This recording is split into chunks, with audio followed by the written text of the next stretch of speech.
पीले दांत वाली बहू।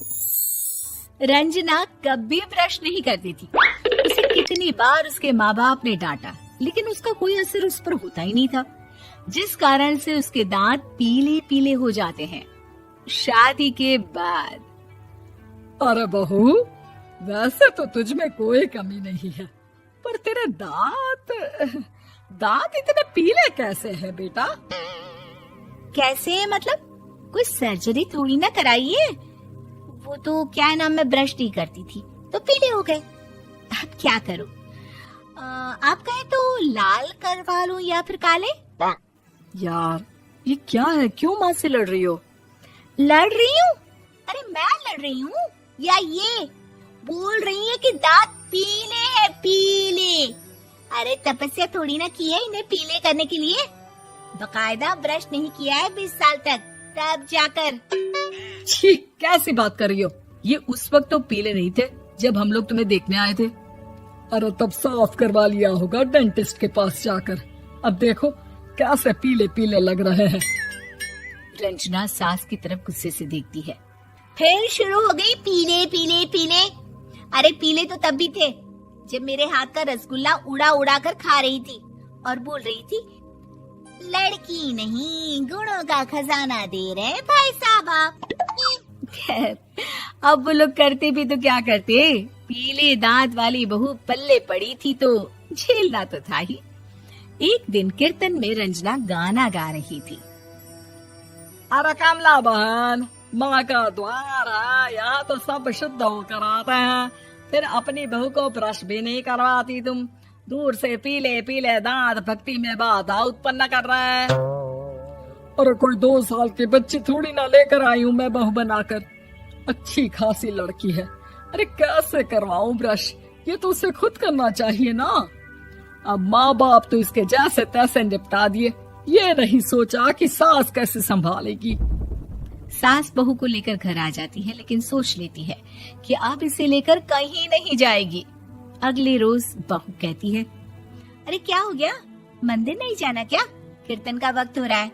मेरी मधुर वाणी से कान्हा जी जागते हैं और सोते हैं। आप तो जानती है ना उनकी भक्ति में कितना मन लगता है मेरा। वो क्या है ना, तबीयत ठीक नहीं लग रही है मेरी, आराम करूंगी मैं। तबीयत ठीक नहीं लग रही? अभी तो मिथुन के गाने पर नाच रही थी आप, और अब बोल रही है कि तबीयत ठीक नहीं लग रही। अरे भक्ति में मन लगा लो सासू माँ, ऊपर जाना है, क्या मुंह दिखाओगी आप? हाँ?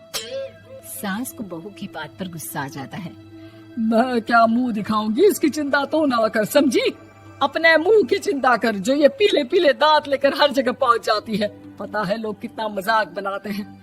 ना जी ना, मैं नहीं जाना कहीं तेरे साथ। तो ये बात है, कोई ना, मत जाओ, मैं अपने कमरे में ही बैठकर भक्ति कर लूंगी। ऊपर वाला दांत थोड़ी ना देखता है, मन देखता है, भावना देखता है। और अरे बस बस, तू सब कुछ दिखा, बस ये सफेद चमकदार दांत ना दिखाना किसी को, है? जा यहाँ से। बहू को सास की बात का कोई फर्क नहीं पड़ता, वो तो जैसी थी वैसी ही रह जाती है। सुबह नहाकर किचन में खाना बनाना, फिर खाना खाना, कीर्तन भजन करना और सो जाना। एक दिन, माँ जी मैं सहेली के घर जा रही हूँ, शाम को लेट आऊंगी। हाँ हाँ तो जाना, मैंने कौन सा तेरी आरती करनी है घर पर बैठकर। रंजना सहेली के घर जाती है, जहाँ वो पार्टी में जाने की तैयारी कर रही होती है। अरे शिखा, कहाँ जाने की तैयारी कर रही है? मैं गलत वक्त पर आ गई क्या? अरे नहीं यार, उल्टा सही वक्त पर आ गया। मैंने ये साड़ी और ज्वेलरी निकाली है यार, शाम को इनके ऑफिस की एक पार्टी में जाना है। बताना कैसा लग रहा है ये सब? नहीं यार, इस ड्रेस के साथ तो वो वाली ज्वेलरी अच्छी लगेगी। हाँ हाँ सही बोल रही है, मैंने ध्यान ही नहीं दिया। वैसे तो हमेशा से मस्त फैशन सेंस रखती है। तो बड़ा जाती होगी ना पति के साथ पार्टी में। रंजना कुछ नहीं बोलती, बस सोचती है कि यार काश ये बात सही हो जाती, पर मैं क्यों नहीं जाती पार्टी में? क्या इन लोगों की कोई पार्टी होती नहीं होगी? रंजना घर आती है और रात में पति से सवाल करती है, एक बात बताइए, आप मुझे किसी पार्टी में क्यों नहीं ले जाते? क्या आपकी यहाँ ऑफिस में पार्टी नहीं होती?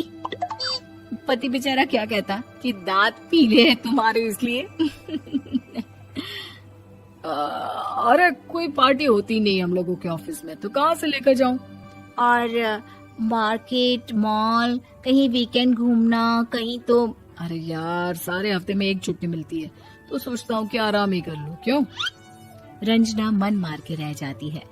पहले कभी सास के साथ मंदिर जाया करती थी, लेकिन वो भी सास ने ले जाना बंद कर दिया। घर बैठी बैठी रंजना बोर हो जाती है। तभी उसे आइडिया आता है और वो मायके जाने का सोचती है। सासू माँ, 2 दिनों के लिए मम्मी के घर जा रही हूँ। अच्छा ठीक है, आराम से जा। और हाँ, माँ से कुछ अच्छी आदत सीख कर आना कि कैसे शरीर के हर भाग की तरह दांतों की सफाई भी जरूरी होती है, समझी? शुरू हो गई ना आप। वो लोग आपकी तरह नहीं है कि छोटी छोटी बात का बतंगड़ बना दे। उन लोगों के लिए मैं मायने रखती हूँ, ना कि मेरे पीले पीले दांत। रंजना माँ को बिना बताए उन लोगों को सरप्राइज देती है, लेकिन जैसे ही वो दरवाजे पर पहुँचती है, अंदर देखती है कि घर वाले कहीं जा रहे होते हैं।